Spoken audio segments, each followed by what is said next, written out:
Hi guys, it's that time again. A little chat with Lady Dotson.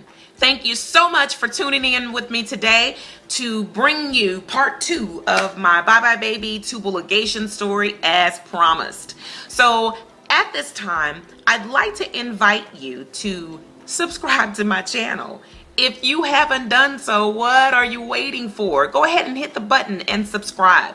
Turn on your notifications so that you are notified whenever I upload a new video. So with that being said, let's get into it. So when I was thinking about what I wanted to come back and share with you guys as a part of my experience, I thought that the most helpful thing that I think that I could share with you is some of the things that I did prior to my procedure.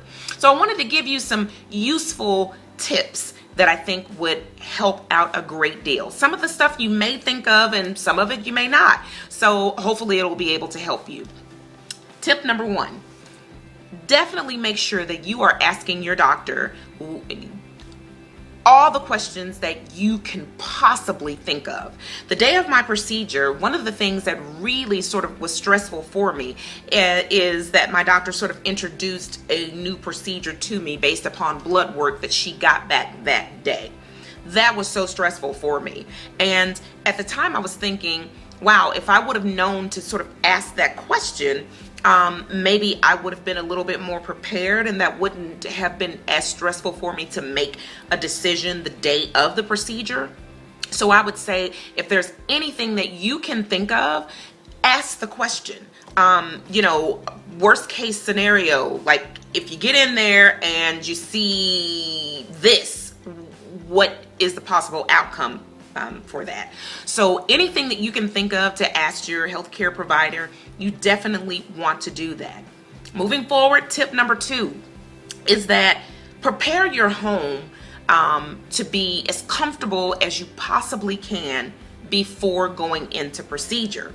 Once you've had your procedure and you're not feeling well and you may be in some sort of discomfort, well, it's kind of too late, you know, to do a lot of that stuff. So doing it prior to going into procedure, that's the best thing to do.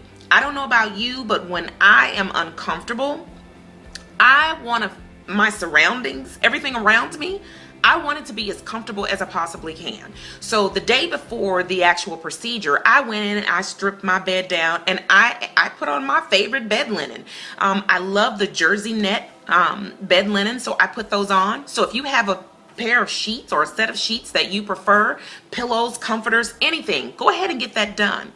Also, I would suggest if you have a bed that's high, if it sits high, to get a footstool. I put a footstool next to my bed, and I will tell you that really was helpful for me getting in and out of the bed, just simply because it was not putting as much tension and stress on my abdomen. So get a footstool if you can, if you can think to get one, or even if you have, honestly, let me tell you, if you even have just like one of those little stools that you use to work around your house, and it's one that's stable and sturdy enough, that will do just fine. That's what I had, but it will do just fine. You don't have to go out and buy a brand new footstool. If you've got something at the house that's sturdy enough, use that. Number 2, I would say that if you are a woman who loves to wear like pajamas, might not be the best choice. I would say getting a really comfy nightgown would be probably a better choice, and here's the reason why. Because you're going to have incisions in your navel and also bikini line, you don't want anything that's rubbing up against your stomach that could potentially irritate it. So I found that putting on just a comfy nightgown that skimmed my body, that was best. Also, I had a heating pad. My heating pad, I just had it, I had it already plugged in and it was already in the bed, and all I had to do is cut it on. But I had the heating pad for my back, just simply because you are a little stiff. So I had that. If you've got one, get it. Also, I prepared like a little, I guess you could call it like a little medical kit to sit on my nightstand next to the bed. And I included what all I thought I would need. one, I thought I would need water. I thought I would want something to drink at some point in time. And I didn't want to bug my husband every 15 minutes, saying, hey, can you get me some Gatorade? Can you get me some water? So I had that sitting next to my bed ready for me already. I also had some Gas X. So with this particular procedure, one of the things that's done is that they will fill your abdomen up full of air. And if you've ever had any sort of procedure where you've had gas, it is so painful. Now, the best thing to alleviate that pain is to get up and walk around.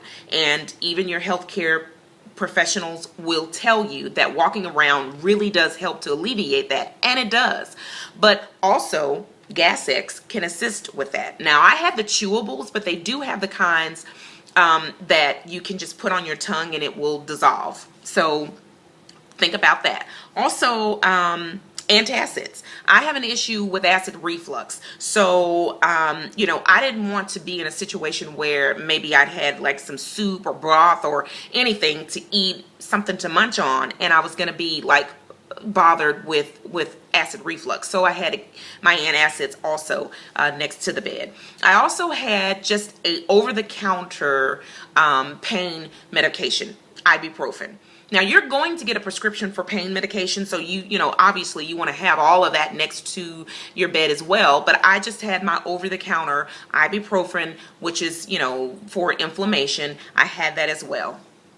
Also, you want to think about possibly, anything that if you like crackers or something like that, that if you're combating nausea, that you have like some dry crackers or something that you can sit by the bed as well.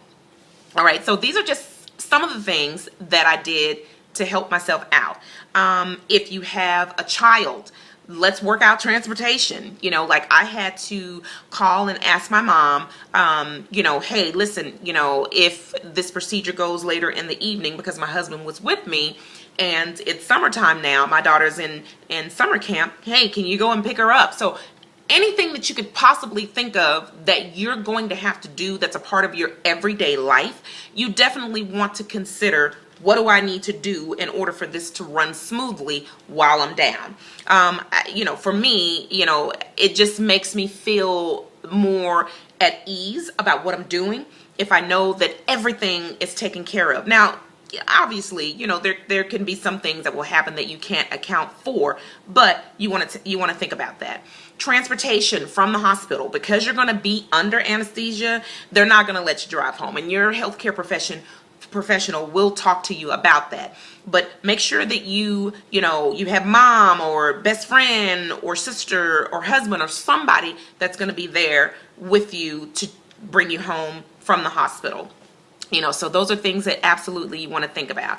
These are things that I used and did. I thought that they were helpful. I hope that they're able to help you guys if you're going to undergo this procedure. Just anything that you could think of that's going to make it more comfortable for you, do that. Whatever that is. Honey, have your Netflix ready to go so that you can watch television, whatever that is, that's going to make it better and smooth for you, do it. So again, with that being said, thank you so much, ladies. Just remember, I am a real woman who is having real life issues. I'm having real experiences, but so are you. But we're going to get through it together. Thank you so much for tuning in. And until the next video, God bless.